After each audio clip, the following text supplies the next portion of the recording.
تو آج ہم ذلیل و خوار کیوں ہیں؟ آج ہماری حیثیت کیا ہے؟ ہم تو دوسرے کے ہاتھوں میں کھلونے بنے ہوئے، ہمیں تو دوسرے ڈکٹیٹ کراتے ہیں۔ یہ ذلت اور خواری اور نعمت و رسوائی جس طرح ہمارے اوپر تھوپ دی گئی، تو بہت بڑا سوال ہے کہ پیدا ہوتا ہے یہ معاملہ کیوں ہے؟ آج کیوں ذلیل کے کل تک نہ تھی پسند مشتاقی فرشتہ ہماری جناب نے؟ یہ ذلت اور رسوائی بہت بڑا کیوں ہے؟ یہ کیوں؟ اور علامہ اقبال نے اس کیوں کا جواب بھی دے دیا، وَقَالَتُمْ النَّصَارَىٰ تَتَمَدُّنَ مِنْهُ۔ یہ ذلت اور رسوائی کس لیے؟ تمہیں سربلندی کیوں حاصل نہیں ہو رہی؟ یہ عروج کیوں نہیں ہے تمہاری نسبت میں؟ اس لیے کہ تمہاری وضاحت جو ہے وہ تو یہود و نصارہ سے نہیں ہوگی، تمہاری لباس، تمہاری طرز زندگی، تمہاری شکل و صورت۔ تو سوال پیدا ہوگا کہ پھر ایمان کہتے کسے؟ وہ کون سی جن سے نایاب ہے کہ جسے قرآن ایمان کہتا ہے؟ اگلی آیت میں ایمان کو ڈیفائن کر دیا گیا، جا کر قرآن کھول لیجیے، سورہ حجرات کے دوسرے رکوع کی تیسری اور چوتھی آیت پڑھیے۔ اللہ تعالیٰ کی طرف سے فرما دیا گیا انما المؤمنون الذین آمنوا باللہ ورسولہ ثم لم یرتابوا۔ مومن تو بس وہی ہیں، صرف وہی لوگ مومن شمار ہوں گے جو ایمان لاتے ہیں، ایمان رکھتے ہیں اللہ پر اور اللہ کے رسول پر، جس میں کوئی شک، کوئی ریب، کوئی فکر نہیں، دل کے یقین والا ہے۔ اور یہاں اس بات کو نوٹ کر لیجیے کہ یہ ایمان وہ ہے جو انسان کے عمل اور سیرت و کردار پر لازماً اثر کرتا ہے۔ اب آئیے وہ کیا طریقے ہیں، وہ عروج حاصل کرنے کے لیے ہمیں کیا کرنا چاہیے؟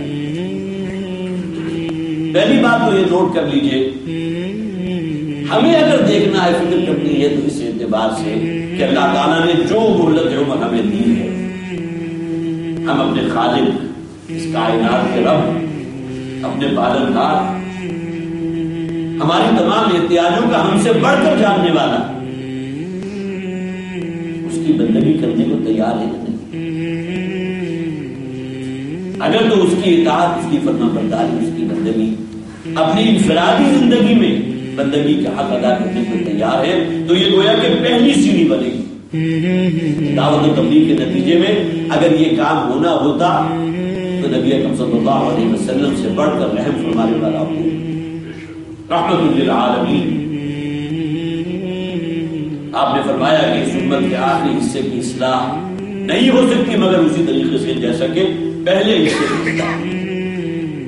اور پہلا حصہ کون سا؟ نبی اکرم صلی اللہ علیہ وسلم کا دور۔ یہاں سے اس اصطلاح کو جو اپنے ذہن میں بٹھائیے، منہج انقلاب نبوی، وہ طریقہ کار جس کے ذریعے اسلام کو عروج حاصل ہوا، وہ طریقہ ہے محمد رسول اللہ صلی اللہ علیہ وسلم۔ اعوذ باللہ من الشیطان الرجیم، بسم اللہ الرحمن الرحیم۔ والذی ارسل رسولہ بالہدی ودین الحق لیظہرہ علی الدین کلہ، صدق اللہ العظیم۔ حاضرین محترم، تنظیم اسلامی جس کے بانی امیر محترم ڈاکٹر اسرار احمد مرحوم رحمہ اللہ، جنہوں نے اس جماعت کی بنیاد رکھی، یہ تنظیم اس کے مقاصد جو ہیں وہ انہوں نے اس کا تعین فرما دیا، اور اس تنظیم کو ڈیفائن کرتے ہوئے، اس تنظیم کو بیان کرتے ہوئے جو بیان کیا جاتا ہے وہ یہ ہے کہ یہ تنظیم اسلامی نہ تو مروجہ معنی میں کوئی سیاسی جماعت ہے، یعنی جس طرح کی کہ ہماری سیاسی جماعتیں ہیں ان کو دین اور مذہب کا کوئی سروکار نہیں ہے، وہ عوام کی رائے اس کے آگے بڑھ کر اس کی ترجمانی کرنے کی کوشش کرتے ہیں اور جمہوری طرز عمل کو اپنا کر اقتدار تک پہنچ کر عوام کی مرضی کے مطابق حکمرانی وہ اپنی معراج سمجھتے ہیں۔ تو اس اعتبار سے نہ تو یہ ایک اس طرح کی جو ہے وہ سیاسی جماعت ہے اور نہ ہی کوئی مروجہ معنی میں دینی جماعت ہے. مروجہ معنی سے مراد میرا یہ ہے کہ جو دینی جماعتیں مسلک کی بنیاد پر ہوتی ہیں، یہ کسی مسلک کی بنیاد پر یہ تنظیم اسلامی جو ہے وہ جماعت نہیں ہے. اس میں تمام مسالک حقہ جو ثابت شدہ، جن کی بنیادیں اساس وہ ثابت شدہ ہیں، ان سب کے جو ہیں وہ لوگ اس میں شریک ہو سکتے ہیں. اور اس تنظیم اسلامی کا جو مقصد ہے، مقصد تاسیس، اس کو بنیاد میں لانے کا، اس کا وجود کا مقصد جو ہے وہ یہ ہے کہ وہ اس ملک عزیز کے اندر شریعت کا نفاذ، اس ملک عزیز کے اندر ایک عدل اجتماعی کا نظام، عادلانہ نظام کو قائم کرنے کی جدوجہد کرے اور پھر اس سے بڑھ کر آگے پوری دنیا میں اس کا راستہ ہموار کرے. اس کے لیے تمام اہل ایمان کے لیے اس کے اندر داخلہ جو ہے وہ دعوت ہے، بلکہ داخلہ کا اس کے لیے دعوت ہے کہ وہ اس کام کے دست و بازو بننے کے لیے اس کے منشور کو سمجھیں اور اس کا ساتھ دیں، اس کے دست و بازو بنیں. ان تنظیم اسلامی کی اس طرح کی جتنی مجالس ہیں وہ اسی مقصد کو واضح کرنے کے لیے، اس کے مختلف پہلوؤں کو واضح کرنے کے لیے انعقاد ان کا کیا جاتا ہے. میں نے ابھی آیت مبارکہ پڑھی جو ابھی آپ نے سنی بھی تلاوت کلام پاک میں، کہ اللہ تعالیٰ نے اپنے نبی اکرم صلی اللہ علیہ وسلم کو بھیجا ہی اس مقصد کے لیے کہ وہ دین اسلام کو جو ہے وہ غالب کر دے، الہدا دے کر اور دین حق دے کر، تاکہ اسلام کو غالب کرتے جتنے بھی نظام حیات ہیں وہ سارے جو ہیں وہ مغلوب ہو کے رہ جائیں اور اسلام کا نظام بالا تر ہو جائے. اس کے تحت اگر کسی کو زندگی گزارنا ہے تو وہ چھوٹا بن کے رہے، اپنے ہاتھ سے جزیہ دے، اپنی جان مال اور اپنی جو نظریات اس کے تحفظ کے لیے اس اسلامی نظام کو بالا تر نظام جو ہے وہ اسلام ہی کا ہونا چاہیے. یہ اللہ کا فیصلہ ہے. اللہ نے رسول اللہ صلی اللہ علیہ وسلم کو اسی مقصد کے لیے مبعوث فرمایا. اور نبی اکرم صلی اللہ علیہ وسلم کی حیات طیبہ، میرے دوستوں اور عزیزوں اور بزرگوں، ایک فرد کی حیات طیبہ نہیں ہے. اس کے لیے اس کے اندر اتنی جامعیت ہے جس طرح کلام اللہ کے اندر جامعیت ہے. ایک فرد کی حیات طیبہ یعنی رسول اللہ صلی اللہ علیہ وسلم کی حیات طیبہ، آپ کی جو سیرت مبارکہ ہے، وہ اتنی جامعیت ہے اس کے اندر کہ وہ قیامت تک کے انسانوں کے لیے، پوری انسانیت کے لیے وہ نمونہ ہے. آپ تصور کیجیے کہ وہ ایک فرد کی زندگی نہیں ہے، وہ پوری انسانیت کے لیے نمونہ ہے. اور اس زندگی کے اندر ہماری جو اہداف ہیں وہ معین کر دیے گئے. آپ کے ذریعے ہمیں بتا دیا گیا ہے کہ تمہارے لیے رہبر اور رہنما کیا ہے. قرآن اور رسول اللہ صلی اللہ علیہ وسلم کی حیات طیبہ یہ ہمارے لیے رہبر اور رہنما ہے. اسی کے اندر جو ہے وہ ہماری زندگی کے اہداف جو ہیں وہ معین کر دیے گئے. ہماری زندگی کا ہدف کیا ہے؟ آخرت میں اللہ کی رضا. یہ بات مسلمہ حقیقت ہے، ہم سب نے مر جانا ہے. یہ مسلمہ حقیقت ہے، اس کے اندر کوئی جو ہے وہ شک و شبہ والی نہیں ہے. ہم سب کو موت کا مزہ چکھنا ہے، چھوٹا ہو، بڑا ہو، گورا ہو، کالا ہو، کہیں کا بھی ہو، وہ سب کو جو ہے وہ موت کا مزہ چکھنا ہے. لیکن فرق کہاں سے آ جاتا ہے؟ اللہ تعالیٰ کہ ہمارا ایمان اس بات پر ہے، اللہ کے اس فرمان پر کہ اللہ تعالیٰ دوبارہ ہمیں زندگی عطا کریں گے. اور یہ وعدہ سچا وعدہ ہے اللہ کے ذمے، اس کو پورا کریں. وعدہ علینا حق کا، یہ سچا وعدہ ہے جو پورا کرنا کی ذمہ داری اللہ کے اوپر ہے. جس ہستی نے اس کائنات کو پہلی دفعہ پیدا کیا وہ دوبارہ بھی پیدا کرے گی. یہ مسلمہ حقائق ہیں جس پر ہمارا ایمان ہے، لیکن کچھ لوگ ہیں جس پر ایمان نہیں رکھتے. اس ایمان کی وجہ سے زندگی جو ہے وہ اس کے لیے ہمارے لیے ایک ایکشن پلان ہے، پلان آف ایکشن ہے، اور وہ ہے ہجرت اور جہاد کا. ہمارے لیے اس اہداف کو حاصل کرنے کے لیے ایکشن پلان ہے، اور وہ ایکشن پلان جو ہے وہ ہجرت اور جہاد کا ہے. ہجرت کا مطلب کیا ہے؟ ہر اس چیز کو چھوڑ دو جو اللہ اور اس کے رسول کو پسند نہیں. اور جہاد کا مراحل کیا ہے؟ سب سے پہلا اس کا تقاضا ہے کہ اپنی اس 6 فٹ کی یہ جو رقبہ ہے ہمارے جسم کا، اس کے اوپر اللہ اور اس کے رسول کے قوانین کو نافذ کرنا، یہ جہاد کا پہلا مرحلہ ہے۔ اور اس کے بعد ہے اس کی آخری منزل، وہ لوگ جو آخرت کے اوپر یقین نہیں رکھتے ان کو اس نظام کے اندر لاؤ، عادلانہ نظام لاؤ۔ اس کے لیے جو ہے تعلیم و تربیت کا ہمیں جب ایک نظام دیا گیا ہے، اور وہ تعلیم و تربیت کا نظام جو رسول اللہ صلی اللہ علیہ وسلم نے اختیار کیا، یتلو علیہم آیاتی ویزکیہم ویعلمہم الکتاب والحکمہ، 4 نکاتی پروگرام تعلیم و تربیت کا، اور اس کے لیے جن اقدار کو، جن ویلیوز کو جو ہے وہ پروان چڑھانے کے لیے ہمیں دیا گیا ہے، اور ہم ان کی قدر و منزلت جو ہے وہ بھول چکے ہیں۔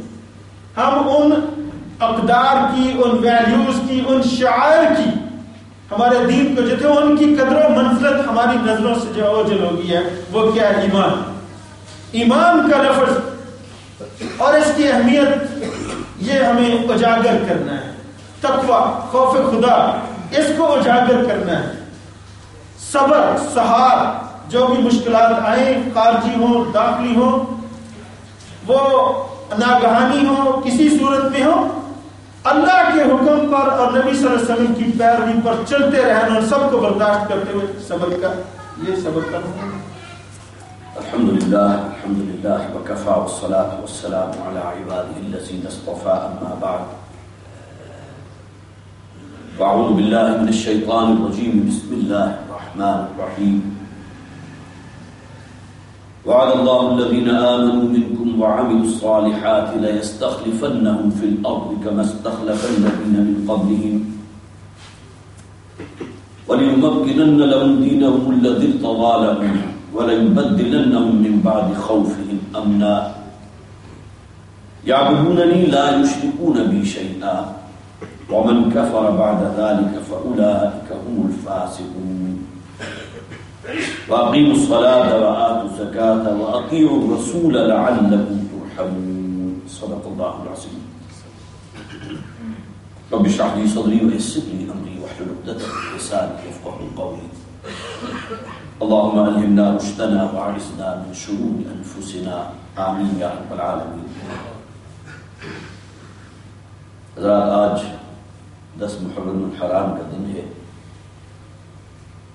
بعض حضرات کے دل میں شاید یہ خیال آیا ہو کہ شہادت حضرت حسین رضی اللہ تعالی عنہ یا سانحہ کربلا کے ضمن میں کچھ باتیں آپ کے سامنے رکھنے کی کوشش کی جائے گی،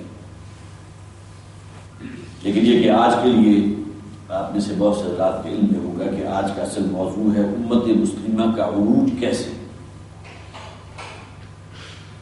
جہاں تک اس دن کا معاملہ ہے، نبی اکرم صلی اللہ علیہ وسلم تشریف فرما کے مدینہ تشریف لائے تو آپ نے دیکھا کہ یہودی 10 محرم کا روزہ رکھا کرتے ہیں۔ تو نبی اکرم صلی اللہ علیہ وسلم کے پوچھنے پر آپ کو بتایا گیا کہ اصل میں اس دن کا روزہ وہ اس لیے رکھتے ہیں کہ حضرت موسیٰ علیہ السلام اور بنی اسرائیل کو اللہ تعالیٰ نے فرعون کے ظلم و استبداد سے نجات عطا فرمائی تھی۔ لیکن یہ کہ نبی اکرم صلی اللہ علیہ وسلم نے جب یہ سنا تو انہوں نے کہا کہ حضرت موسیٰ پر ہمارا بھی بہت حق ہے۔ اسی سنہری زنجیر کی ایک کڑی ہے جو حضرت آدم سے شروع ہو کر حضرت محمد صلی اللہ علیہ وسلم، لہذا حضور نے نہ صرف یہ کہ 10 محرم کا روزہ رکھا بلکہ آپ نے فرمایا کہ اگلے سال میں اس کے ساتھ 9 محرم کا روزہ بھی رکھوں گا۔ یہ بات میں ضمنی نوعیت کی تھی، ممکن ہے کہ بہت سے حضرات کے لیے بالکل نہیں ہو۔ اب آئیے کہ اس سے پہلے کہ اس اصل موضوع پر میں گفتگو شروع کروں، سب سے پہلے تو اپنا ایک تاثر میں آپ کے سامنے رکھنا چاہتا ہوں کہ ہمیں اللہ کا سب سے بڑھ کر شکر گزار ہونا چاہیے اس بات پر کہ اللہ تعالیٰ نے ہمیں مسلمانوں میں پیدا فرمایا،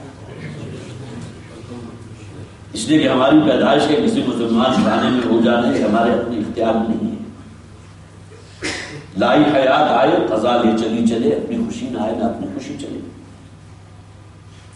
اور اسی ضمن میں عرض کیا کرتا ہوں کہ اگر ہم میں سے کسی کی پیدائش کسی ہندو، سکھ یا عیسائی گھرانے میں ہو جاتی ہے تو کتنا کچھ امکان تھا اس بات کا کہ ہمیں اسلام جیسی دولت مل جاتی، ہماری نسبت محمد رسول اللہ صلی اللہ علیہ وسلم سے ثابت ہو جاتی، قرآن جیسا خزانہ ہمارے گھروں میں موجود ہوتا، کتنا کچھ امکان تھا. شاید 1 لاکھ میں 5 کا امکان بھی اس بات کا نہیں تھا کہ ہم میں سے اگر کوئی کسی غیر مسلم گھرانے میں پیدا ہو جاتا تو وہ اسلام لے آتا. بہت مشکل تھا. یہ تو وہ لوگ جن کے اندر واقعتاً قیاس موجود ہوتی ہے، وہ تمام ادیان کا مطالعہ کرتے ہیں، کمپیریٹو اسٹڈی کرتے ہیں، اس کے بعد پھر ان کا دل گواہی دیتا ہے کہ اصل کتاب قرآن ہے، اصل دین اسلام ہے. اور نبی اکرم صلی اللہ علیہ وسلم کی سیرت کا مطالعہ کرتے ہیں تو انہیں معلوم ہوتا ہے کہ اصل اسوہ رسول کسے کہتے ہیں. تو واقعی یہ ہے کہ اللہ کا بہت بڑا فضل، بہت بڑا شکر ہم پر واجب ہے. یہی وجہ ہے کہ نوٹ کیجئے کہ قرآن حکیم میں جو فرمایا گیا وَاجْتَبَاكُمْ، جس طرح استفاء کی اصطلاح ہے چن لینا، منتخب کر لینا. محمد مصطفیٰ ہے صلی اللہ علیہ وسلم اللہ کی چنیدہ. اسی طرح قرآن میں اللہ تعالیٰ فرماتے ہیں اس امت کے لیے وَاجْتَبَاكُمْ، تم بھی اللہ کی چنیدہ امت ہے. استفاء اور اجتباء بڑے قریب المفہوم الفاظ ہیں. محمد مصطفیٰ ہے صلی اللہ علیہ وسلم، تو یہ امت جو ہے وہ مجتبیٰ ہے. وَاجْتَبَاكُمْ وَمَا جَعَلَ عَلَيْكُمْ فِي الدِّينِ مِنْ حَرَجٍ. واقعی یہ ہے کہ ایک بہت بڑا کوسچن مارک جو پوز ہوتا ہے ہمارے اوپر، اس لیے کہ ہم مسلمان جن کی تعداد اس وقت 1 ارب تقریباً 60 کروڑ ہے، 1.5 ارب سے زائد. حال ہی میں آپ نے پڑھا ہوگا کہ اس روئے ارضی پر بسنے والے انسانوں کی تعداد 7 کروڑ سے تجاوز کر گئی، 7 ارب سے تجاوز کر گئی، 700 کروڑ. تو 1.5 ارب ہم نے مسلمان ہیں. لیکن یہ مسلمان کون ہے؟ پھر میں عرض کروں گا جس طرح کہ ہمارا معاملہ ہے کہ ہم مسلمان ہیں اس بنیاد پر کہ ہماری ولادت مسلمان گھرانے میں ہو، ورنہ جسے اصل ایمان کہتے ہیں وہ یقین قلبی والا ایمان، وہ کتنے فیصد لوگوں کو حاصل ہوگا؟ ایک اصطلاح آپ نے سنی ہوگی اور عام طور پر ہم اس کو استعمال بھی کرتے ہیں، منافقت.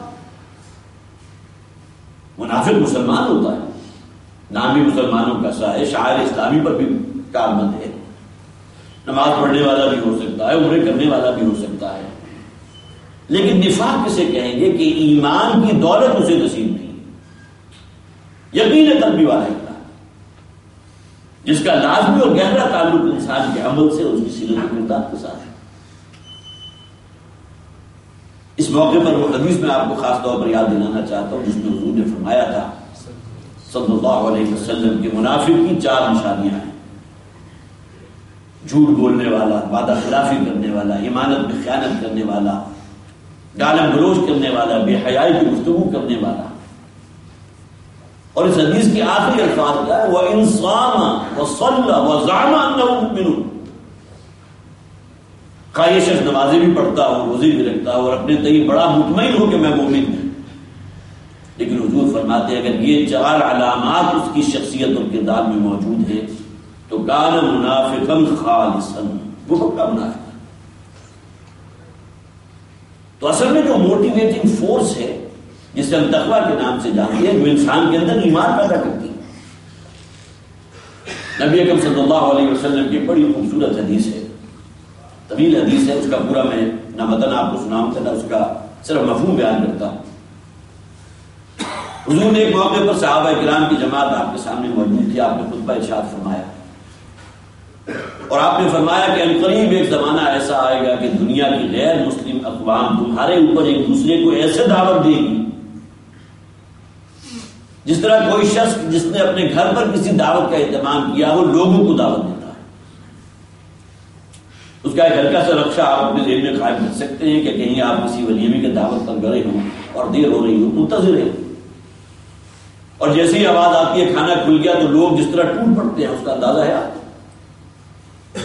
تو حضور فرماتے ہیں کہ ایک زمانہ آئے گا کہ اے مسلمانوں تمہارے اوپر دنیا کی غیر مسلم اقوام ایک دوسرے کو اس طرح دعوت دیں گی جس طرح کہ بلانے والا دسترخوان کی طرف بلاتا. تو صحابہ کرام نے عرض کیا یا رسول اللہ من قلت یومئذ، یا رسول اللہ، اللہ کے رسول کیا اس دن ہماری تعداد اتنی کم ہو جائے گی؟ حضور نے فرمایا نہیں، بل انتم یومئذ کثیر، تمہاری تعداد بہت ہوگی، 150 کروڑ کی تعداد ہوگی تمہاری. یا میں آج کی گنتی کے حوالے سے بات کر رہا ہوں، بل انتم یومئذ کثیر، وَلَٰكِنَّ فِيكُمْ وَهْنٌ، لیکن تمہارے اندر ایک مرض پیدا ہو جائے. وہی مرض ہے جس کے لیے میں نے منافقت کی اصطلاح استعمال کی، لیکن حضور نے اس حدیث میں فرمایا وَلَٰكِنَّ فِيكُمْ وَهْنٌ، تمہارے اندر ایک بیماری پیدا ہو جائے گی جس کا نام وہن ہے. صحابہ کرام نے سوال کیا اے اللہ کے رسول وہن کون سی بیماری ہے؟ اب الفاظ ہوئے نبی اکرم صلی اللہ علیہ وسلم کے، اور آپ کے اس فتوے کو ذرا اپنے اوپر بھی چشمہ کیجئے. حب الدنیا و کراہیت الموت، جب تمہارے اندر دنیا کی محبت گہری اتر جائے گی اور موت سے فرار، موت کا لفظ سننے کو تیار نہیں، اپنے کسی عزیز اقارب میں سے کسی شخص کو اپنے کندھے پر اٹھا کر جب تک انسان قبرستان میں اس کی اصل جگہ تک نہیں پہنچا دیتا تو جذبات کے اندر کچھ نہ کچھ اس طرح ارتعاش رہتا ہے. لیکن جیسے ہی قبرستان سے باہر آئیں گے، بلکہ قبرستان کے اندر بھی نقشہ آپ نے دیکھا ہوگا، دنیاوی گفتگو ہو رہی ہے، ہنسی ہو رہی ہے، مذاق ہو رہا ہے، اس لیے کہ ہم سمجھتے ہیں کہ موت اصل میں دوسروں کے لیے، ہمارے لیے نہیں. حب الدنیا و کراہیت الموت، یہ دنیا کی محبت اور موت سے کراہیت، موت سے فرار، یہ اصل مرض ہے جسے نبی اکرم صلی اللہ علیہ وسلم نے فرمایا کہ تمہارے لیے وہ دور کے جس میں دنیا کی دوسری اقوام تمہارے اوپر ایک دوسرے کو دعوت دے گی، وہ اصل وجہ اس کی کیا ہے؟ وہن نام. اب یہ جو ایک سوال پیدا ہوتا ہے کہ ہم لوگ تو وہ ہیں کہ جن سے اللہ نے وعدہ کیا تھا کہ تم لازماً سر بلند رہو گے. دلیل آپ کے پاس موجود ہے، انتم الاعلون ان کنتم مؤمنین، تم لازماً سر بلند رہو گے اگر تم واقعتاً ایمان والے ہو. قرآن کی آیت کا حصہ ہے، یہ تو اللہ کا وعدہ ہے. ومن اصدق من اللہ حدیثا، اللہ سے بڑھ کر تو کسی کی بات سچی نہیں ہو سکتی. تو آج ہم ذلیل و خوار کیوں ہیں؟ آج ہماری حیثیت کیا ہے؟ ہم تو دوسرے کے ہاتھوں میں کھلونے بنے ہوئے ہیں، ہمیں تو دوسرے ڈکٹیٹ کراتے ہیں. یہ ذلت اور خواری اور نکبت اور رسوائی جس طرح ہمارے اوپر تھوپ دی گئی، تو بہت بڑا سوال ہے کہ جو پیدا ہوتا ہے یہ معاملہ کیوں ہے؟ اس آیت ہی میں اس کا جواب موجود ہے، وَأَنْتُمُ الْأَعْلَوْنَ إِن كُنتُم مُؤْمِنِينَ، اگر واقعتاً ایمان تمہارے اندر ہوگا تو لازماً سر بلند ہوگی. اس سے کیا مفہوم برآمد ہوا کہ اگر سر بلند نہیں ہو تو ایمان نہیں. نسل مسلمان ہو، چند شعائر کی پابندی بھی کر رکھی ہے، آج کیوں ذلیل کے کل تک نہ تھی پسند. گستاخی فرشتہ ہماری جناب میں یہ ذلت اور رسوائی بہت بڑا کیوں ہے؟ یہ کیوں؟ اور علامہ اقبال نے اس کیوں کا جواب بھی دے دیا، وَظَانَتُمْ النَّصَارَىٰ تو تمدن میں غنود. یہ ذلت اور رسوائی کس لیے؟ تمہیں سربلندی کیوں حاصل نہیں ہو رہی؟ یہ عروج کیوں نہیں ہے تمہاری نسبت میں؟ اس لیے کہ تمہاری وضاحت جو ہے وہ تو یہود و نصارہ سے نہیں ہوئی. تمہاری لباس، تمہاری طرز زندگی، تمہاری شکل و صورت، یہ تمام چیزیں کہاں سے آئی؟ فضا میں تم نصارہ تو تمدن میں غرور، یہ مسلمان ہی جنہیں دیکھ کے شرمائے یہود. یہ تو علامہ اقبال نے آج سے تقریباً 100 برس پہلے کہا تھا. اور آج ذلت اور رسوائی کے جس انتہا تک ہم پہنچے ہوئے ہیں اور جہاں تک معاملہ آگے گزر چکا، وقت کے دریا سے کتنا پانی بہ چکا ہے، آج ان کے احساسات اور جذبات کیا ہوتے ہیں. تو معلوم ہوا کہ اصل شے جو ہے وہ اس حوالے سے ہمیں اپنے ذہن میں رکھنا چاہیے کہ آج ہمیں عروج کیوں نہیں مل رہا. اس لیے کہ اسلام جس کا تعلق صرف انسان کی ظاہری چیزوں سے نہیں ہے، اصل شے یقین قلبی والا ایمان وہ بھی حاصل ہے. اور یہی ضمنی طور پر ہمیں اس بات کو بھی سمجھ لینا چاہیے کہ اسلام اور ایمان یہ دو اصطلاحات الگ الگ ہیں. بنی الاسلام علی خمس، شہادت ان لا الہ الا اللہ وان محمدا عبدہ ورسولہ واقام الصلاۃ وایتاء الزکاۃ وصوم رمضان وحج البیت. تمام حضرات کو یہ الفاظ یاد نہ بھی ہو تو مفہوم تو یاد ہے. اسلام کی بنیاد 5 چیزوں پر قائم ہوتی ہے، نماز، روزہ، حج، زکات. کلمہ شہادت وہ ہے کہ جو جسے کراس کر کے کوئی شخص اسلام کی عمارت میں داخل ہو رہا ہے، وہ اس کی بنیادیں ہیں، اس کے ستون ہیں. نماز کو کیوں کہا گیا کہ الصلاۃ عماد الدین، نماز دین کا ستون ہے، دین کی وہ چھت، اس کا رکن رکین نماز ہے. روزہ روزہ ہے، حج ہے، زکوٰۃ ہے، یہ تمام چیزیں وہ ہیں جس کا تعلق اسلام سے ہے۔ اگر کوئی شخص ان میں سے کسی شے کا منکر ہو گیا دار اسلام سے خارج ہو جائے گا۔ جب تک انکار نہیں کرتا، بے عمل ہے، فاسق ہے، فاجر ہے، بے نمازی ہے، اور بہت سے ہیں اس کے اندر موجود ہیں، آپ کیا کہیں گے؟ فاسق ہے، فاجر ہے، دار اسلام سے بات نہیں کریں گے۔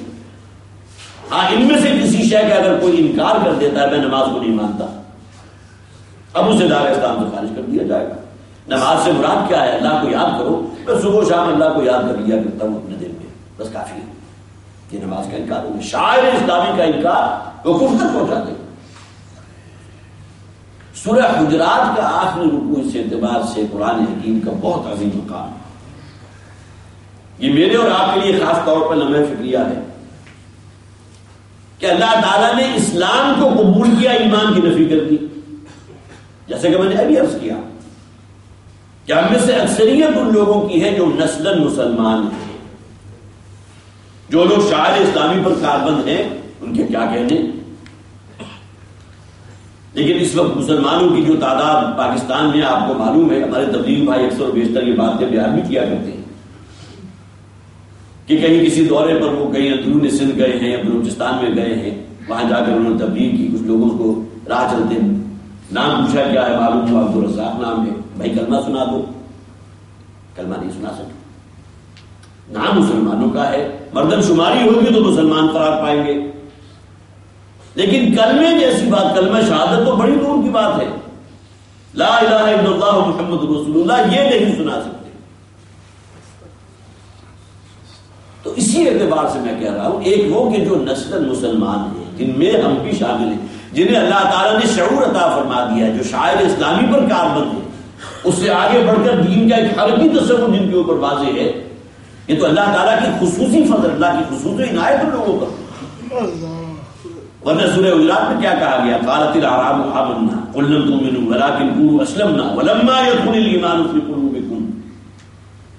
اے نبی صلی اللہ علیہ وسلم، یہ بدو آ کر آپ سے کہتے ہیں ہم ایمان لے آئے، آپ ان سے کہہ دیجئے تم ہرگز اس ایمان نہیں لائے، ولكن قولوا اسلمنا، یوں کہو ہم مسلمان ہو گئے، ہم نے کلمہ شہادت ادا کر دیا ہے، نماز روزے کی پابندی ہم کریں گے، لیکن لن تؤمنوا، تم ہرگز ایمان نہیں لائے۔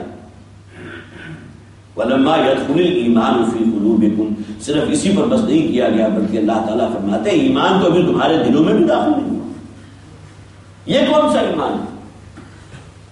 یہ وہ ایمان ہے کہ جو لازم و منظوم ہے سربلندی کے ساتھ، عروج کے ساتھ۔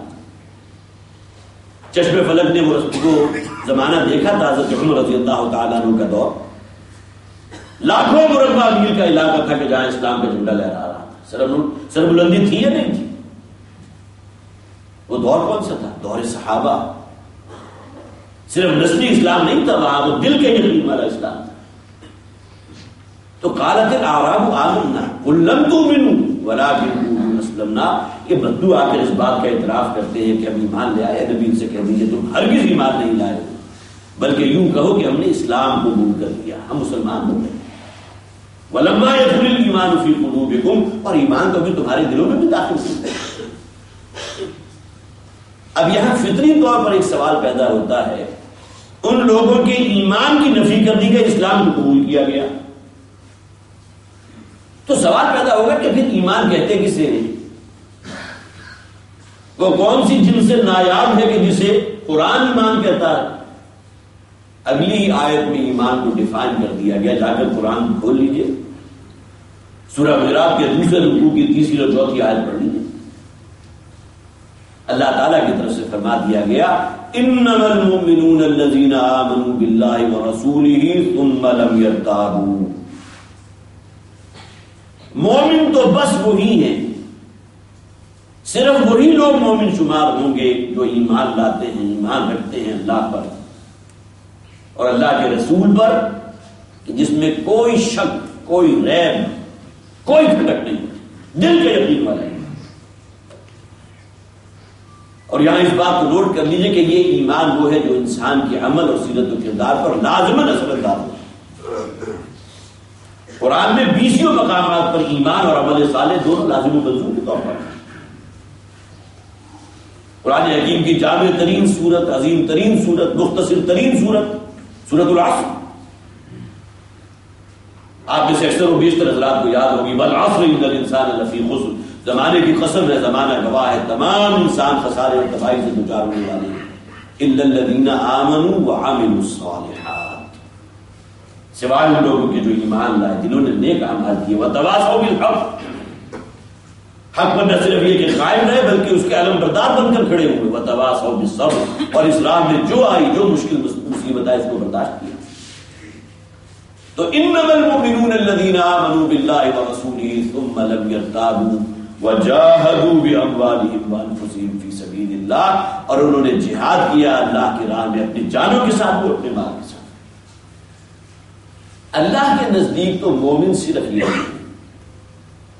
اس آیت کا آخری ٹکڑا بھی سن لیجیے، اولئک هم الصادقون، صرف یہی لوگ ہیں کہ جو اپنے ایمان کے سچے ہیں. اب یہاں نہ نماز کا ذکر ہے، نہ روزے کا ذکر، نہ حج کا ذکر، نہ زکات کا ذکر. جہاں بات ہو رہی ہے ایمان حقیقی. ایمان حقیقی اسلام کے اوپر ایک زائد شے ہے. اسلام کے وہ بنیادی ارکان اور ستون انٹیکٹ رہیں گے. کلمہ شہادت، نماز، روزہ، حج، زکات، یہ 5 تو پلرز ہیں جس پر اسلام کی عمارت قائم ہے. یہ 2 چیزیں ایڈ کی گئی اس میں، ایمان دل کے یقین والا، یہ گویا کہ کلمہ شہادت سے ادھر ہے. اس کے بعد کلمہ شہادت ہے، نماز، روزہ، حج، زکات، اور آخر میں وَجَاهَدُوا بِأَمْوَالِهِمْ وَأَنفُسِهِمْ فِي سَبِيلِ اللَّهِ، جہاد کرنے والے اپنے مالوں کے ساتھ اور اپنے جان کے ساتھ اللہ کے راستے. اسی مضمون کو سورہ صف کے دوسرے رکوع کی پہلی آیت میں بیان کر دیا گیا. یہاں بڑا ایک انوکھا انداز ہے. اللہ تعالیٰ نے جو اصطلاح استعمال کی اس آیت مبارکہ میں وہ لفظ تجارت ہے، ٹریڈ، بزنس. اب یہ وہ اصطلاح ہے جس کی طرف ہر شخص جو متوجہ ہوتا ہے. یا ایھا الذین آمنوا هل ادلکم علی تجارۃ تنجیکم من عذاب الیم. اللہ تعالیٰ نے مسلمانوں کی توجہ اس طرف ڈائیورٹ کی ہے. کیا مسلمانوں، اہل ایمان، کیا میں تمہیں ایسی تجارت، ایسے کاروبار، ایسے بزنس، ایسے ٹریڈ کی طرف رہنمائی نہ کروں جو تمہیں آخرت کے عذاب سے بچا لے؟ هل ادلکم علی تجارۃ تنجیکم من عذاب الیم تؤمنون باللہ ورسولہ وتجاہدون فی سبیل اللہ باموالکم وانفسکم. اس آیت میں بھی انہی 2 چیزوں کا بیان کیا گیا، ایمان دل کے یقین والا اللہ پر اور اللہ کے رسول پر، اور عمل میں خارج میں جس کا سب سے بڑا مظہر کیا ہوگا، جہاد فی سبیل اللہ، اپنے جانوں کے ساتھ بھی اپنے مال کے ساتھ. تو معلوم ہوا کہ ایمان حقیقی کا تو بڑا گہرا تعلق جہاد فی سبیل اللہ کے ساتھ ہے.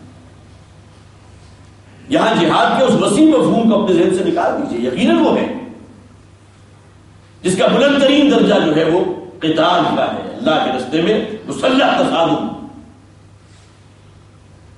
لیکن نبی اکرم صلی اللہ علیہ وسلم نے افضل ترین جہاد اسے قرار دیا. اعلیٰ ترین جہاد وہی ہے، جیسا کہ آپ نے وہ حدیث بھی سنی ہوگی نا، کہ اعلیٰ ترین جہاد وہ شخص کا ہے جو کسی ظالم حکمران کے سامنے کلمہ حق سر بلند کر دے. یہ اعلیٰ ترین شکل ہے. لیکن بنیادی جہاد، افضل جہاد، ایو الجہاد افضل یا رسول اللہ، اللہ کے رسول سے جب سوال کیا گیا تھا کہ اللہ کے رسول سے بیان فرمائیے افضل جہاد کس شخص کا ہے، تو آپ نے فرمایا ان تجاہد نفسک فی طاعت اللہ، اللہ کے راستے، اللہ کی اطاعت اور فرما برداری میں سب سے بڑی شے، سب سے بڑی رکاوٹ تمہارا اپنا نفس.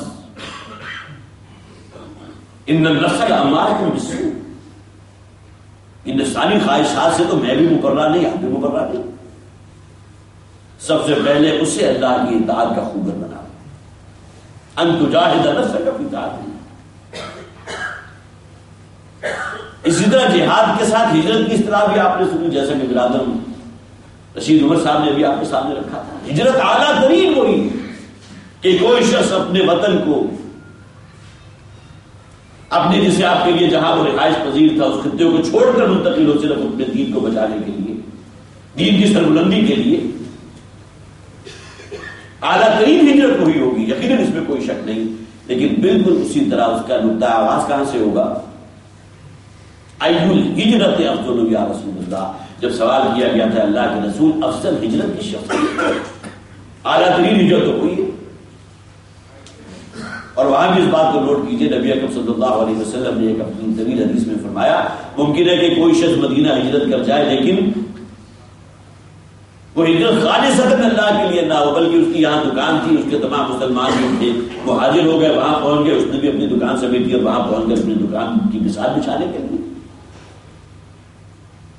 اگر اس کام کے لیے اگر ہجرت کی جانی تو اللہ کے لیے نہیں، فہجرتہ الی ما ہاجر الیہ، حضور نے فرمایا تو اس کی ہجرت اسی کھاتے میں شمار ہوگی۔ لیکن جو شخص صرف خالصتاً اللہ کو راضی کرنے کے لیے ایک خطہ ارضی سے کہیں اور منتقل ہو رہا ہے، اعلیٰ ترین ہجرت اس کی ہے، لیکن بنیاد کہاں سے پڑے گی؟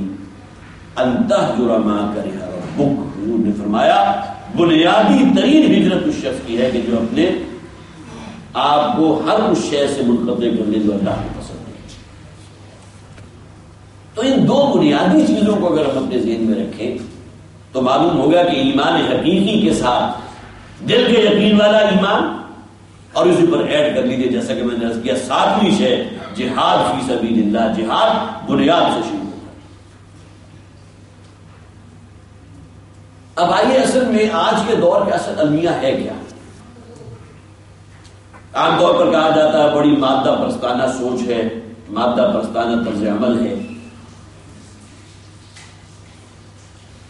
اس دور کا سب سے بڑا المیہ یہ ہے کہ تین بنیادی چیزیں، یہ کائنات، حیات دنیاوی اور ہمارا یہ جسم، یہ وہ چیزیں جو ہمارے حواس خمسہ کے اس احاطے کے اندر آتی ہیں۔ یہ کائنات ہے بڑی وسیع و عریض، اس کے کسی ایک گونے تک آپ رسائی حاصل نہیں کر سکے۔ آج سے 25-30 برس پہلے چاند پر قدم رکھا تھا، ممکن ہے 40 برس ہو گئے ہوں، اب آپ مریخ کے خواب دیکھ رہے ہیں، اور کتنی ایکسپیڈیشن جو ہے وہ جا چکی ہیں کہ جا کر وہاں کسی طرح سراغ لگایا جائے۔ اب انسان عقل کا اندھا جو ہے اپنی اس دنیا کو تو سنبھال نہیں سکا، اس سراغ میں پڑ گیا کہ کسی اور سیارے پر کوئی زندگی ہے یا نہیں، اسے کیا حاصل ہوگا؟ لیکن جو کچھ ہے یہ کائنات ہے جو آپ کے محسوسات کے دائرے کے اندر، تو اصل شے یہ کائنات ہے، باقی اس کائنات کا خالق، اس کا پیدا کرنے والا، جسے ہم اللہ کے نام سے جانتے ہیں، خدا کے نام سے جانتے ہیں، وہ ہے یا نہیں ہے وہ ہمارے حواس کی گرفت میں ہے۔ لہذا یقین رکھو اس کائنات پر، ٹھوس حقیقت تو یہ۔ پھر اصل شے کی حیات دنیا میں ہے، 50 60 70 80 برس جو آپ گزار رہے ہیں، اصل شے یہ حیات اخروی، آخرت، مرنے کے بعد کی زندگی، وہ تو ہمارے حواس خمسہ کے احاطے میں نہیں آتی۔ لہذا پوری طرح فوکس کرو، کنسنٹریٹ کرو اس حیات دنیاوی کو۔ کائنات خدا کے مقابلے میں کائنات، آخرت کے مقابلے میں یہ حیات دنیاوی، اور اصل شے تو میرا جسم ہے، اس سے صحت مند ہونا چاہیے، اس سے اپ ٹو ڈیٹ ہونا چاہیے، اس کی فٹنس کے لیے یہ تراکیب ہمیں استعمال کرنی چاہیے، ڈائٹنگ ہونی چاہیے تاکہ امراض جو ہے آپ کو نہ گھیر لیں۔ فوکس کرو اپنے آپ کو اس جسم پر، باقی روح نامی شے کوئی اندر ہے یا نہیں آج تک کسی نے دیکھی، محسوس کی؟ کسی نے چکھ کر یا کوئی سونگھ کر یا سن کر معلوم ہوا کہ روح کچھ ہے؟ تو اصل المیہ آج کے دور کا یہ ہے مادہ پرستانہ سوچ۔ خدا نہ ہمارے گرفت میں آ سکتا ہے نہ ہمارے حواس میں آ سکتا ہے، اسے چھوڑ دو، اس کائنات پر غور کرو۔ عروج عالم خاکی سے انجم سے ہمیں جاتے ہیں کہ یہ ٹوٹا ہوا تارا ماہ کامل نہ بن جائے، کہاں تک انسان پہنچ گیا؟ ایسی ایسی ٹیلیسکوپ ایجاد کر لی گئی ہیں کہ وہ سیارے جو ہمارے سے کھربوں نوری سال کے فاصلے پر ہیں، جس کا آپ تصور نہیں کر سکتے، گنتی ختم ہو جائے گی، لیکن آپ کی ٹیلیسکوپ جو ہے اس کو بھی کیپچر کر لیں گے، فاصلہ۔ 1,86,000 ہم نے 8ویں 9ویں میں پڑھا تھا میل فی سیکنڈ. 1 سال میں روشنی کتنا سفر طے کرے گی، 100 سال میں کتنا کرے گی، 1000 میں کتنا کرے گی، لاکھ میں کتنا کرے گی، کھربوں نوری سال. آپ اس فاصلے کا اندازہ لگا سکتے ہیں. لہذا غور کرو اس کائنات پر، اس حیات دنیاوی پر، اور فوکس رکھو اپنی تمام توجہات کا اپنے اس مادی جسم کو. باقی خدا ہے، آخرت ہے، روح ہے، یہ وہ چیزیں ہیں جس پر کسی شے کی ہمیں کسی ایمان کی ضرورت. یہ ہے اصل سوچ، جس کا نتیجہ کیا نکلا کہ انسان ایک خالص حیوان بن گیا. اللہ تعالیٰ تو قرآن میں فرماتا ہے لَهُمْ قُلُوبٌ لَا يَفْقَهُونَ بِهَا وَلَهُمْ أَعْيُنٌ لَا يُبْصِرُونَ بِهَا وَلَهُمْ آذَانٌ لَا يَسْمَعُونَ بِهَا. ہم نے انہیں عقل دی تھی، دل دیا تھا غور و فکر کرنے کے لیے، آنکھیں دی تھی دیکھنے کے لیے، کان دیے تھے سننے کے لیے. اس بدبخت انسان نے ان چیزوں سے صرف وہی کام لیا جو کوئی حیوان لیتا ہے. لَهُمْ قُلُوبٌ لَا يَفْقَهُونَ بِهَا وَلَهُمْ أَعْيُنٌ لَا يُبْصِرُونَ بِهَا وَلَهُمْ آذَانٌ لَا يَسْمَعُونَ بِهَا. ان کے کان ہیں لیکن سنتے نہیں، کس شے کو نہیں سنتے. ہر بدی کی بات کو سننے کو تیار ہے لیکن حق بات سننے کو تیار نہیں. آنکھیں دی تھی عبرت حاصل کرو، اس کائنات پر غور و فکر کرو، کھول آنکھ زمین دیکھ، فلک دیکھ، فضا دیکھ، تاکہ تمہارے دل کے اندر تمہارے رب کی عظمت، اس کی خلاقیت کا ایک عنصر جو ہے وہ ایک عکس تمہارے دل کے اوپر قائم ہو. آگے نہیں، اس سے وہ کام نہیں رہتا. دل دیا تھا غور و فکر کرنے کے لیے، اس سے تفکر کے لیے تیار نہیں. اولئک کالانعام بل هم اضل. کوئی اور شخص اگر یہ بات کہتا تو ممکن ہے آپ اس کا گریبان پکڑ لیتے، تم کون ہوتے ہو یہ بات کہنے والے. لیکن یہ تو اللہ تعالیٰ کا فتویٰ ہے نا، قرآن میں موجود ہے، کسے نکالیں گے وہاں سے؟ اس کی حفاظت کا تو اللہ نے ذمہ دیا ہے. اگر اس قرآن حکیم کی حفاظت کا اللہ تعالیٰ خود ذمہ نہ لیتا تو نہ جانے کتنی ہی آیات اس میں سے پھر کر نکال دی گئی ہوتی. اولئک کالانعام بل هم اضل. یہ جانوروں کی مانند ہے، حیوانوں کی مانند ہے، چوپایوں کی مانند ہے. ان میں شرف انسانیت کا ہے. بل هم اضل، بلکہ ان سے بھی گئے. تو آج کے دور کا اصل المیہ جس نے ہمیں اللہ سے دور کر دیا، یہ کائنات ہے، یہ حیات دنیاوی ہے، یہ تمہارا جسم ہے. کنسنٹریٹ کرو اور فوکس کرو صرف ان چیزوں پر. باقی خدا، آخرت اور روح یہ چیزیں ایسی نہیں ہیں کہ جس کے اوپر آدمی اپنا وقت ضائع کرے. تو پھر آئیے اسی سوال کی طرف کہ آج امت مسلمہ ذلت و خواری اور غربت و رسوائی سے کیوں دوچار ہے. جب الفاظ دیگر کہ امت مسلمہ کا عروج کیسے ہوگا؟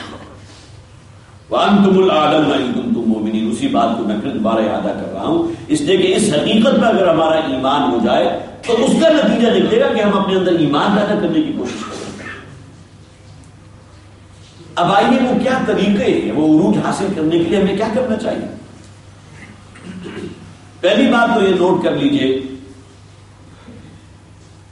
کہ یہ حیات دنیاوی جو مستعار ہے، جس پر نہ میرا کوئی کنٹرول ہے نہ آپ کا کنٹرول ہے، نہ میں اس کی ضمانت دے سکتا ہوں کہ اگلا سال، اگلا ہفتہ، اگلا مہینہ میری زندگی میں آئے گا یا نہیں آئے گا، کس وقت موت آ جائے، نہ آپ اس کی گارنٹی دے سکتے.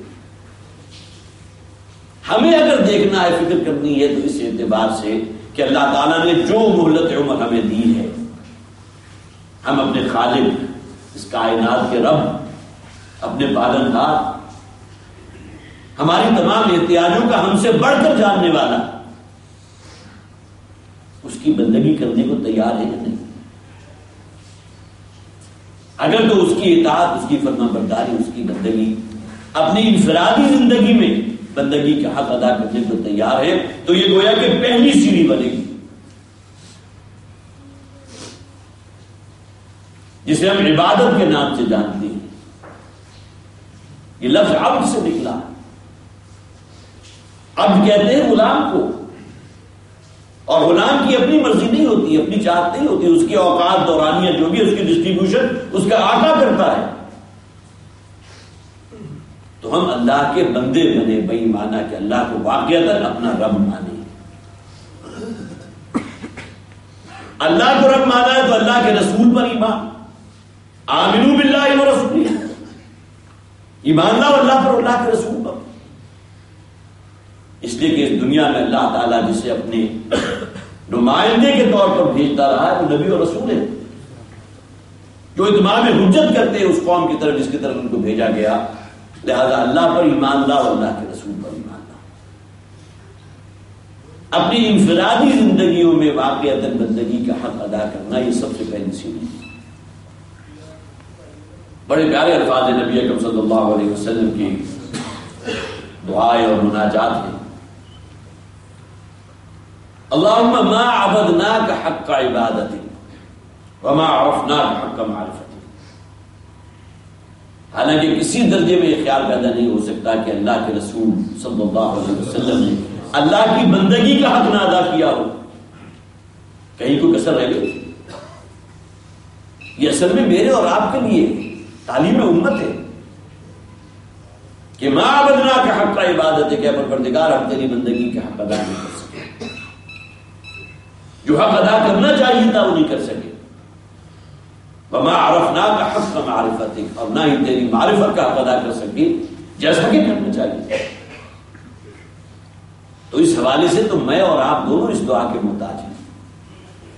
وہ عبادت کی جس کا تعلق اولاً ہماری انفرادی زندگی سے ہے، جو ہمارا دائرہ کار ہے، جو دائرہ اختیار ہے، اپنے جسم پر اور اپنے گھر کی چار دیواری میں تو کم سے کم اللہ کا نظام، اللہ کی شریعت کو نافذ کریں.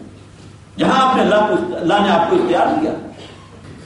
وَأَنذِرْ عَشِيرَتَكَ الْأَقْرَبِينَ، اے نبی صلی اللہ علیہ وسلم اس دعوت قرآن کو ان لوگوں تک پہنچائیے جو آپ کے قریب ترین کے رشتہ داریوں کا حلقہ ہے.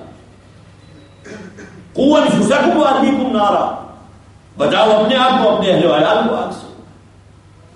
یہ دائرہ رفتہ رفتہ وسیع ہوتے ہوئے جو آپ کی ذات سے شروع ہوا تھا، آپ کی اپنی اولاد ہے، آپ کے بیوی بچے ہیں، آپ کے اور اہل خاندان ہیں، گھر کی چار دیواری کے اندر جو لوگ ہیں، اس سے اور آگے بڑھتے بڑھتے بالآخر اس کلائمیکس تک پہنچا دینے والی شے ہے کہ پورے روئے ارضی پر اللہ کے دین کو قائم کرنے کے لیے عملی جد و جہد میں پارٹیسپیٹ کرنا. یہ فرائض دینی کا جامع تصور، یہ اصطلاح آپ نے اکثر سنی ہوگی. فرائض صرف نماز، روزہ، حج، زکوٰۃ نہیں ہے. یہ انسان کی شرافت اور مروت کا بھی تقاضا ہے کہ جس دین کو اس نے اپنے لیے پسند کیا اس کی سب سے بڑی خواہش ہونی چاہیے کہ یہ دین، یہ اگر دولت ہے تو دوسروں تک بھی پہنچے. ورنہ تو ہم اس شخص کو بڑا خود غرض کہیں گے کہ جس کو کوئی خزانہ حاصل ہو گیا وہ اس پر خزانے کا سانپ بن کر بیٹھ گیا. پہنچایا دوسروں تک. خیرکم من تعلم القرآن وعلمہ، تمہیں بہترین لوگ ہوئے جو قرآن کا علم دوسرے لوگوں تک پہنچاتے ہیں، خود بھی اس پر کاربند ہوتے ہیں، اسے دوسرے لوگوں تک پہنچاتے ہیں. بلغوا عنی ولو آیۃ، پہنچاؤ میری جانب سے خواہ ایک آیت پہنچاؤ. تو شہادت علی الناس بھی ہے، یہ بھی ذمہ داری ہے ہم میں سے ہر شخص کی. کون سا مسلمان وہی ہوگا کہ جس کے اندر یہ خواہش اور آرزو موجود نہ ہو کہ مسلمانوں کو سربلندی ملنی چاہیے، اسلام واقعتاً سربلند ہونا چاہیے. قرآن کہتا ہے تلک امانی، یہود کے اندر بھی یہ خواہش موجود تھی لیکن صرف خواہش اور آرزو بھی اندر، یہ ان کی خواہشات تھی، آرزو اور تمنائیں. باقی کسی شخص کے صرف خواہش کرنے سے کہ میں ڈی سی بن جاؤں یا میں ڈاکٹر بن جاؤں یا میں پی ایچ ڈی کر لوں، صرف خواہش کرنے سے تو کچھ نہیں بنتی. گندم کا ایک دانہ بھی اگر آپ کے سامنے ہے، آپ خواہش کرتے رہیں کہ مجھے جو ہے ایک لہلہاتا وہ کھیت مل جائے، کیسے ممکن ہے؟ جب تک آپ گھوڑی نہیں چلائیں گے، ہل نہیں چلائیں گے، محنت نہیں کریں گے تو صرف خواہش ہے تو یہ بات نہیں ہو سکتی کہ اسلام سربلند ہو جائے اور مسلمانوں کو سربلندی نصیب ہو. ایک درجہ اور آگے بڑھیے، کیا صرف دعاؤں سے کام چل سکتا ہے؟ دعا کرنے کے لیے بھی انسان کی کچھ بنیاد ہونی چاہیے. قرآن کہتا ہے نا فاذکرونی اذکرکم، تم اگر مجھے یاد رکھو گے تو میں تمہیں یاد رکھوں گا، تم اگر میرے احکامات پر عمل پیرا ہوگے تو میں تمہاری دعائیں قبول کروں گا. تو دعاؤں سے تو کچھ نہیں ہوگا، نہ نیک خواہشات سے اسلام غالب ہوگا، عروج حاصل ہوگا، نہ دعاؤں کے نتیجے میں عروج حاصل ہوگا. دعائیں بھی ہیں لیکن ساتھ ساتھ اطاعت اور فرما برداری اللہ کی، اور نہ صرف دعوت و تبلیغ کے ذریعے. دعوت و تبلیغ کے نتیجے میں اگر یہ کام ہونا ہوتا تو نبی اکرم صلی اللہ علیہ وسلم سے بڑھ کر رحم فرمانے والا اور کوئی نہیں. رحمت للعالمین. مکی دور میں آپ کو دعوت و تبلیغ نظر آ رہی ہے، لیکن مدنی دور میں گھوڑے کی پشت پر سوار ہے، ننگی تلوار ہاتھ میں ہے، اپنے جانثاروں کی جانوں کی قربانی پیش کی ہے. یہ بہت بڑا کوشچن مارک ہے، صرف دعوت و تبلیغ. ورنہ حضور سے بڑھ کر، جیسا کہ میں نے کہا تھا، آپ سے بڑھ کر رحم کس میں ہوگا؟ کسی انسان کا خون بہانا. کیا نبی اکرم صلی اللہ علیہ وسلم سے اس کی توقع تھی؟ اگر اسلام صرف دعوت و تبلیغ کے ذریعے جو ہے وہ غالب ہو جاتا، ہو کہ نہیں؟ تو تین باتوں کی نفی ہو گئی. نہ نیک خواہشات سے اسلام غالب ہوگا، عروج حاصل ہوگا، نہ دعاؤں کے نتیجے میں عروج حاصل ہوگا. دعائیں بھی ہیں لیکن ساتھ ساتھ اطاعت اور فرما برداری اللہ کی، اور نہ صرف دعوت و تبلیغ کے ذریعے. اب آئیے ایک اور طریقہ کار بھی ہے جو آج کل بڑا محبوب ہے، الیکشن سیاست. کیا اس کے ذریعے اسلام قائم ہو سکتا ہے؟ وہ علاقہ کے جو وہی جاگیرداروں وڈیروں کا، جہاں قبائل کا تعصب اتنا زیادہ ہو، ایک علاقے کا کوئی وڈیرا ہے، اب ہر شخص نے ووٹ کسی کو دینا. انتخابات کا تعلق تو جو ہے وہ تو ووٹنگ سے، اور وہ آئے جو بھی میں نے آپ کو سنائی تھی، وَإِن تُطِعْ أَكْثَرَ مَن فِي الْأَرْضِ يُضِلُّوكَ عَن سَبِيلِهِ. یہ ووٹنگ کے نتیجے میں، انتخابات کے نتیجے میں تو سوائے ضلالت اور گمراہی کا کچھ نہیں آتا. اسلام غالب نہیں ہو سکتا. یہ بات نوٹ کر لیجئے کہ اکثریت کبھی ایمان والی نہیں ہو سکتی. قرآن حکیم میں سورہ حدید میں 3 مرتبہ الفاظ ہیں وَكَثِيرٌ مِّنْهُمْ فَاسِقُونَ. سورہ حدید مدنی سورت ہے. اگر مخاطبین ہوتے نا صرف مشرک اور کافر تو بات سمجھ میں آتی تھی کہ ان میں سے اکثر و بیشتر لوگ جو ہیں وہ فاسق و فاجر ہیں. یہاں مسلمانوں کی بات ہو رہی ہے، مسلمانوں میں بھی عظیم اکثریت کی لوگوں کی ہے. وَكَثِيرٌ مِّنْهُمْ فَاسِقُونَ. اکثریت فاسقوں پر مشتمل. وَإِن تُطِعْ أَكْثَرَ مَن فِي الْأَرْضِ يُضِلُّوكَ عَن سَبِيلِهِ. اے نبی اگر آپ نے لوگوں کی اکثریت کی پیروی کی، جسے ہم جمہوریت کے نام سے جانتے ہیں، تو یہ تو آپ کو لازم گمراہ کر دیں گے. تو قرآن اس پر گواہ ہے، کبھی بھی اکثریت جو ہے وہ ایمان والی نہیں ہو سکتی. آپ نے فرمایا کہ اس امت کے آخری حصے کی اصلاح نہیں ہو سکتی مگر اسی طریقے سے جیسا کہ پہلے حصے کی اصلاح ہوئی تھی. اور پہلا حصہ کون سا ہے؟ نبی اکرم صلی اللہ علیہ وسلم کا دور. یہاں سے اس اصطلاح کو جو ہے اپنے ذہن میں بٹھائیے، منہج انقلاب نبوی، وہ طریقہ کار جس کے ذریعے اسلام کو عروج حاصل ہوا، وہ طریقہ ہے محمد رسول اللہ صلی اللہ علیہ وسلم کا. اس میں کوئی اختلاف نہیں. اس سے پہلے کیا ہوا؟ حضرت نوح علیہ السلام 950 برس کی زندگی. ایمان لانے والوں کی تعداد بعض روایات میں 18 سے زائد 950 برس. اولو العزم من الرسل میں حضرت نوح علیہ السلام کا شمار ہے. میری اور آپ کی محنت نہیں، اللہ کے ایک عظیم رسول کی محنت. ٹس سے بس ہونے کو تیار ہے.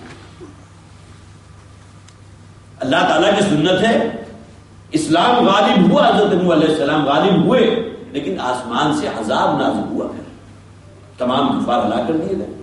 اب بچے ہی وہ کہ جو رسول پر ایمان لانے والے تھے، اسلام غالب ہو گیا.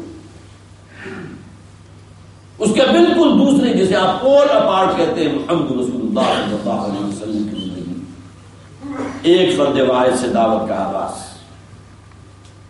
سب سے پہلے ایمان کو لایا. مردوں میں حضرت ابوبکر صدیق رضی اللہ تعالیٰ، خواتین میں حضرت خدیجہ رضی اللہ تعالیٰ، اگر آپ بچوں کو شمار کریں گے حضرت علی رضی اللہ تعالیٰ. اس کے بعد بات آگے بڑھی ہے، ایک فرد سے دعوت کا آغاز. 13 برس مکی زندگی دعوت و تبلیغ. جو لوگ جمع ہوئے انہیں منظم کیا. یہ وہ منہج ہے، دعوت و تبلیغ. ایک نظریہ، خدا واحد کی پرستش کرو. اس کے بعد جو لوگ قریب آئے ہیں انہیں ایک نظم کے اندر سنو اور اطاعت کرو. سمجھا، پھر ان کی تربیت کی ہے، اور تربیت کے لیے بھی اصل آلہ کیا؟ یتلو علیہم آیاتہ ویزکیہم ویعلمہم الکتاب والحکمہ، قرآن حکیم ہی کی آیات ہے کہ جو ان کے لیے تزکیہ قلب کا موجب ہے، تعلیم کتاب و حکمت ہو رہی ہے، اسی کے ذریعے ان کے ایمان میں اضافہ ہو رہا ہے، ایک نظم کے اندر انہیں پڑھا، اور پھر جب ایک کوڑا وجود میں آ گیا تو اب یہ کوڑا باطل کی پیٹھ پر مارا ہے۔ اور آپ کو معلوم ہے کتنے عرصے بعد یہاں مکہ سے جب نکلے تھے تو معلوم ہوتا تھا کہ شاید کوئی ٹھکانا ہے ہی نہیں، اللہ تعالیٰ نے گویا کہ بے تاج بادشاہ کی حیثیت سے مدینہ میں داخل ہوئے۔ وہاں داخل ہونے سے پہلے ہی بہت لوگ مسلمان ہو چکے، بیعت عقبہ اولیٰ ہے، بیعت عقبہ ثانیہ ہے، اس اصطلاحات آپ نے سنی ہوگی، اور اس کے بعد پھر غزوات ہیں، اپنی جانوں کی قربانی دی ہے۔ یہ پورا ایک پروسیس ہے، بھرپور انقلابی پروسیس، جو آپ کو حیات نبی صلی اللہ علیہ وسلم نے لقد کان لکم فی رسول اللہ اسوۃ حسنہ، اسلام کو اگر عروج دینا چاہتے ہیں تو اس کے لیے طریقہ بھی وہی دیکھنا ہوگا جو محمد رسول اللہ صلی اللہ علیہ وسلم کا طریقہ۔ اب یہ ہے جو اب اکثر و بیشتر ہمارے ذہنوں سے بات ہو چکی،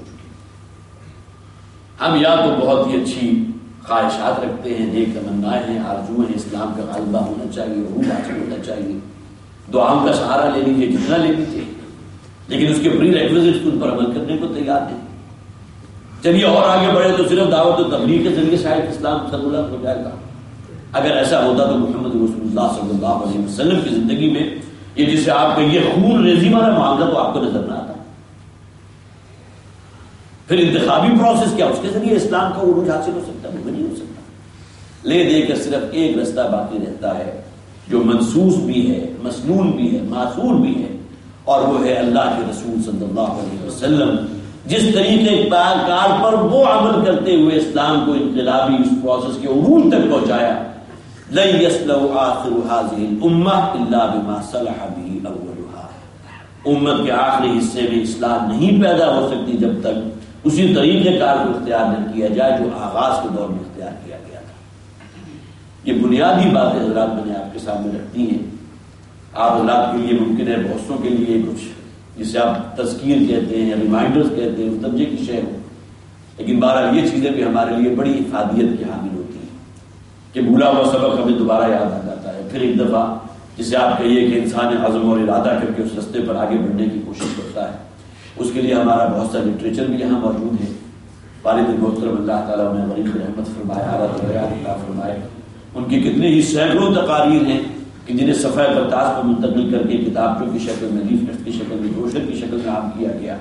یہ تمام چیزیں گویا کہ آپ کے لیے اس رستے کو متعین کر رہی ہیں کہ اگر اس پر آگے بڑھنا چاہیں تو ان تمام چیزوں کا مطالعہ کیجیے، اور ایک عزم اور ارادے کے ساتھ پھر ہمارے دست و بازو بھی بنے اس کام میں، اور آگے سے آگے کی اللہ تعالیٰ میں توفیق عطا فرمائے۔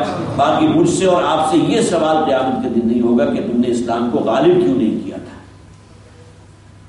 یہ سوال ہوگا کہ تم نے اس کے لیے جد و جہد کی تھی یا نہیں کی تھی۔ اسلام کو قائم کر دینا، اللہ کی شریعت کو نافذ کر دینا، اس کے بارے میں ہم جواب دیں گے۔ ہاں، اپنے جسم پر اللہ کے دین کو قائم کیا یا نہیں کیا، اپنے گھر کی چار دیواری میں اللہ کے سسٹم کو، یہ دین تو پورا سسٹم ہے نا، مذہب تو نہیں ہے، اس کی کوئی جو معاملہ جو ہے اس کو اپنے گھر کی چار دیواری میں اسے نافذ کیا نہیں کیا، یہ سوال ہوگا، اور اس کے بارے میں ہم میں سے ہر شخص کو جو ہے پوری طرح تیاری رکھنی چاہیے۔